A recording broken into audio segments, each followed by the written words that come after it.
Assalamualaikum warahmatullahi wabarakatuh. Saya Messi Laura Eka Mandola dengan nomor NIM 267. Di sini saya akan menjelaskan tentang pelaksanaan sistem hukum di Indonesia. Sistem hukum di Indonesia mengandung sistem hukum Eropa kontinental atau civil law. Hal ini dapat dilihat dari sejarah dan politik hukum, sumber hukum maupun sistem penegak hukumnya. Salah satunya adalah peraturan-peraturan adat yang hidup dan bertahan hingga kini. Nilai-nilai hukum adat merupakan salah satu sumber hukum di Indonesia. Indonesia merupakan negara dengan penduduk muslim terbesar, maka tidak heran apabila bangsa Indonesia juga menggunakan hukum agama terutama Islam sebagai pedoman dalam kehidupan dan juga menjadi sumber hukum Indonesia sebagaimananya juga. Seiring dengan panjangnya sejarah terbentuknya bangsa ini, tentunya perjalanan sistem hukum yang dianut Indonesia juga ikut mengalami perubahan seperti juga.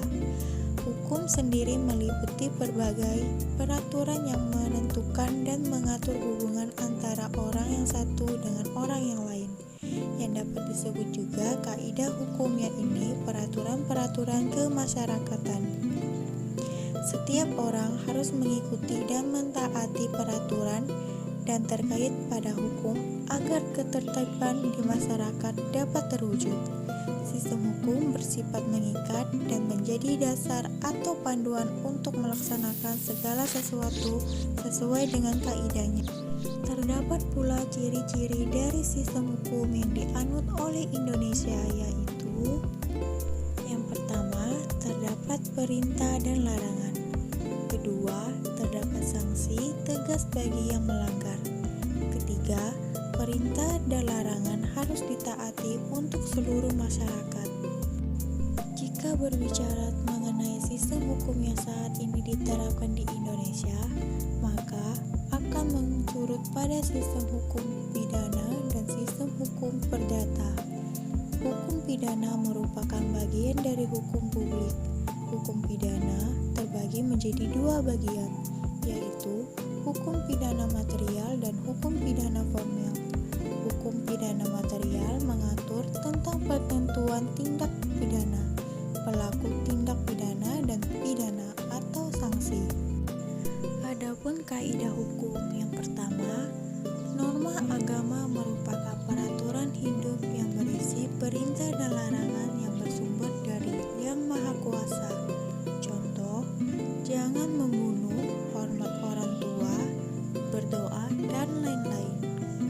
Kedua, norma kesusilaan merupakan peraturan yang bersumber dari hati sanubari. Contohnya, melihat orang yang sedang kesulitan, maka hendaknya kita tolong. Ketiga, norma kesopanan merupakan peraturan yang hidup di masyarakat tertentu. Contohnya, menyapa orang yang lebih tua dengan bahasa yang baik dan sopan. Keempat, norma hukum merupakan peraturan yang dibuat oleh penguasa yang berisi perintah dan larangan yang bersifat mengikat. Contohnya, tiap tindakan pidana ada hukumannya. Unsur-unsur hukum.